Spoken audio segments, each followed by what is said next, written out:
Magandang oras mga kababayan, mga ka-Good News Daily TV. Well, meron ng hostisya malapit na para sa mga biktima ng sabong. Itong tinatawag na sabongero issue kung saan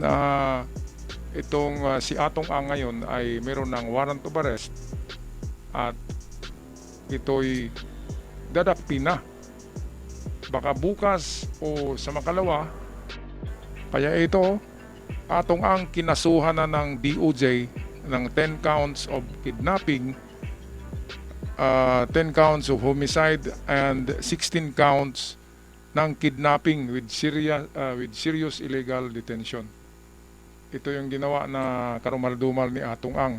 Hindi man siya yung personal na gumawa talaga sa digpit nitong mga sabongero, pero meron siyang inutusan at siya yung pinaka-principal. Kaya dapat lang na mabigyan talaga ng hustisya yon. Kaya itong video atin na panoorin courtesy ng Integrated News GMA. Kasuhan na ang negosyanteng si Charlie Atong Ang ng Department of Justice o DOJ. Kasuhan na ang negosyanteng si Charlie Atong Ang ng Department of Justice o DOJ para sa pagkawala ng 26 na sabongero.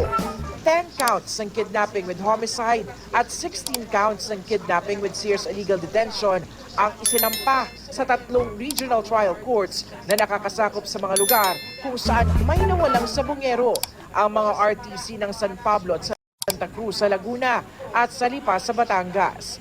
Oras na marafol ang mga kaso, may 10 araw ang mga hukom para desisyonan kung may sapat na batayan ito ang para mahirap kasuhan mga sila kababayan dahil bago sinabi nga maglabas ni Boying ng Rimulyan warrants of noon ng arrest. DOJ bago naging ombudsman si Boying. Sabi niya noon ay wag natin madaliin itong si Atong Ang dahil mayroong koneksyon ito sa loob ng Judicial Department doon sa ating tinatawag na pinakataas-taasang hukuman ay majority doon ay tauhan ni Digong at alam naman natin na close friend ito ni Digong. Kaya sabi mismo, ito yung nagsabi si Atong Ang noon na hawak niya ang ating judicial department, yung kataas-taasang hukuman. Kaya mahirap ito kapag hindi solido yung mga ebidensya kay Atong Ang, ay pwedeng mawalang sala siya ng mabilis Kasi nakakalendar na yan yung kaso.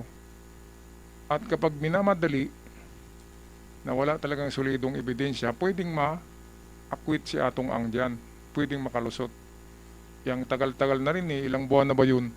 Imposible naman na walang nakitang buto na may DNA ng mga sabongero. Grabe, napakaraming buto nun Napakaraming buto doon sa Taal Lake. Tapos imposibleng walang isang sabongero doon na mag-match yung DNA.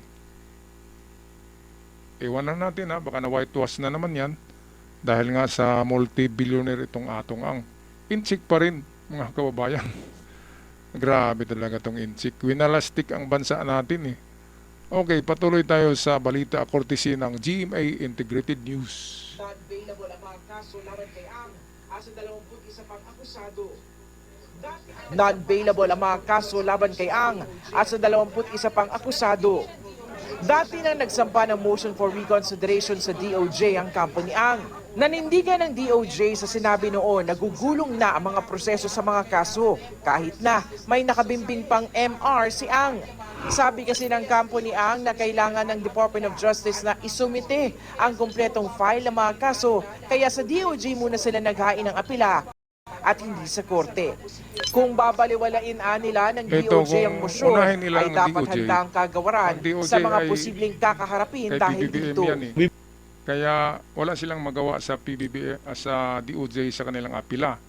Kaya dapat iakyat na nila yan sa Supreme Court sa kataas-taasang hukuman dahil nandun nga yung mga kakilala ni Atong Ang. Kaya nga nung 2018 ba yun? 2020 yata, may kaso din yan si Atong Ang noon. Pero nakalusot. Meron siyang kaso sa sabongero noon, pero nakalusot dahil nga walang solidong ebidensya, walang nakikita, mga kababayan. Kaya ito ngayon pangalawang pagkaso sa kanya, kapag walang solidong ebidensya, makakalaya din yan. Kawawang mga sabungero. Imbis na magkaroon na ng hustisya, di ba? Mawawala din dahil sa kakulangan ng ebidensya. Nako, hindi pa ba ebidensya yung dami-daming nagturo sa kanya? Sa korte talagang kailangan ng ebidensya eh. Tangible evidence, yung talagang makikita, mahawakan. Alright, kaya ito, pakinggan natin itong spokesman ng NBI. Kung anong sasabihin niya tungkol kay Atong Ang. Mukhang nagtatago na eh, si Atong Ang. We'll be doing our own efforts with respect to the implementation of the warrants of arrest. Hindi ko po masabi na we'll be doing our own efforts with respect to the implementation of the warrants of arrest. Hindi ko po masabi na alam natin ngayon, pero ang pagkakaalam ko po ay meron na rin pong direktiba ang ating NBI director sa ating mga field offices, be it the regional office and Ayan, the so district mukhang offices nagtatago to na step nga si up Atong Ang. in Pero coming up with mayroon ng intelligence warrant of reports on the arrest. possible whereabouts. Ang gagawin ay i-serve na lamang ito. Arestado si Atong Ang. Pero nako, sabi nga ni Boying, napakaraming pera niyan eh. Kahit tiga 50 million pa bawat justice, di ba? Bawat justice sa Supreme Court. 50 million, 50 million, 50 million, di ba? Sino ba hindi matutuling sa 50 million na yan? Kaya hindi mangyaring makulong ito si Atong Ang sa aking paningin. Makulong ito pero nasa 3 taon lang yata o 2 taon. Makakalabas na ito. Kasi pagaganahin niya yung kanyang pera eh. Bayad doon, bayad dito, ariglo doon, di ba? Aatras yung mga nagpa-file ng complaint kasi bibigyan, di ba? Babayaran. Yun ang ginagawa niya. Kasi napakaraming pera dahil sa sabong, electronic sabong noong COVID-19. Okay, tapusin na natin ng video. Of the accusing case. Bukod sa mga sinampang kaso, may dinidinig ng mga kasong kidnapping with serious illegal detention. Of the accusing case. Bukod sa mga sinampang kaso, may dinidinig ng mga kasong kidnapping with serious illegal detention. Ayan, so dami palang kaso Kaugnay ng mga talaga ni nawawalang Atong Ang. sabungero sa Manila Mga kababayan, RTC naku. at sa San Pablo Bilib RTC. ako dito kapag nakakalusot pa ito sa panahon ni PBBM. Kay Digong nakakalusot eh. Kasi ganun sila ni Digong eh. Ngayon dahil panahon na ni PBBM, sana mabigyan na ng hustisya yung mga biktimang sabungero. Alright, so ako'y magpapaalam na. Maraming salamat sa lahat. At sa mga bago pa lamang napadpad sa channel, huwag kalimutan mag-subscribe. Napakalaking tulong yan. Hanggang sa muli. Paalam, love and peace, and Merry Christmas and Happy New Year sa lahat. Hanggang sa muli. Paalam.